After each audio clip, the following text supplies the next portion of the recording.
அல்ஹம்துலில்லாஹி ரப்பில் ஆலமீன் வஸ்ஸலாத்து வஸ்ஸலாமு அலா ரசூலிஹில் கரீம் அம்மா பஅத்.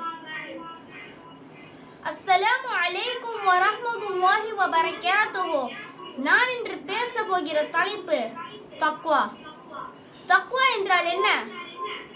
அரபி மொழியில் தக்வா என்றால் இறையச்சம். இறையச்சம் என்றால் என்ன? அல்லாஹ்விற்கு நாம் பயப்படுவது மட்டும் இறையச்சம் அல்ல, அல்லாஹ் சொன்ன கட்டளைகளை செய்வதும் இறையச்சம் தான். தொழுகையில் நாம் இறையச்சம் கொள்ள வேண்டும்.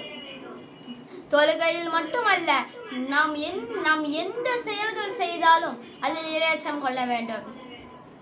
நாம் ஒரு தீமையான செயல் செய்யும் போது மக்கள் நம்மை பார்ப்பதை நாம் விரும்புவோமா? விரும்ப மாட்டோம். ஏன்னா அவர்கள் நம்மை வெறுத்துருவார்கள். இப்படி இருக்கும்போது நம்ம படைச்ச ரப் அல்லாஹ் நம்மளை பார்த்து கொண்டிருக்கிறான். அப்ப நம்ம அந்த தீமையான செயலை செய்வோமா?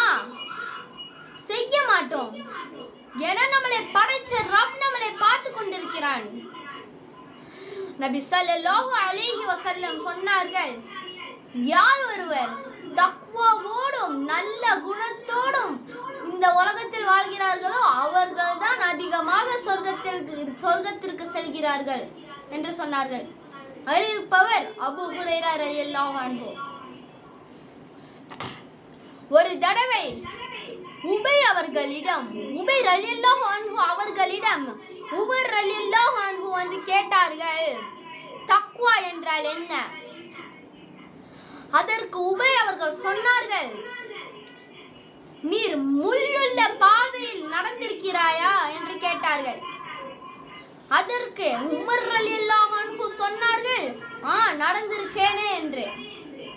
அதற்கு உபை அவர்கள் சொன்னார்கள், எப்படி நீ நடப்பாய்? அதற்கு அவர்கள் சொன்னார்கள், நான் என் ஆடைகளை உயர்த்தி பிடித்து கொண்டு எந்த இடத்தில் முள்ளில்லையோ அந்த இடத்தில் என் பாதத்தை வைத்து நான் நடந்து செல்வேன் என்று சொன்னார்கள். அதற்கு உபை சொன்னார்கள், இதுதான் இறையச்சம், இதுதான் தக்வா என்னும் இறையச்சம்.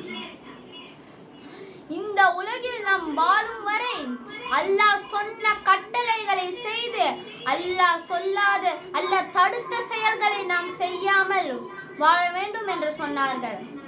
அல்லாஹ் குர்ஆனில் அறிவிக்கின்றான், இன்னல்லாஹ யுஹிப்புல் முத்தவக்கிலீன். தக்வா உடையவர்களை அல்லாஹ் நேசிக்கின்றான் என்று குர்ஆனில் அல்லாஹ் சொல்லியிருக்கிறான். எனவே இந்த உலக வாழ்வு வெறும் வீணும் விளையாட்டும் தான், மறுமைதான் நமக்கு நிரந்தரம். அதனால் எவ்வளவு நாள் இந்த உலகில் வாழ்கிறோமோ அத்தனை நாளும் நல்ல அமல்கள் செய்து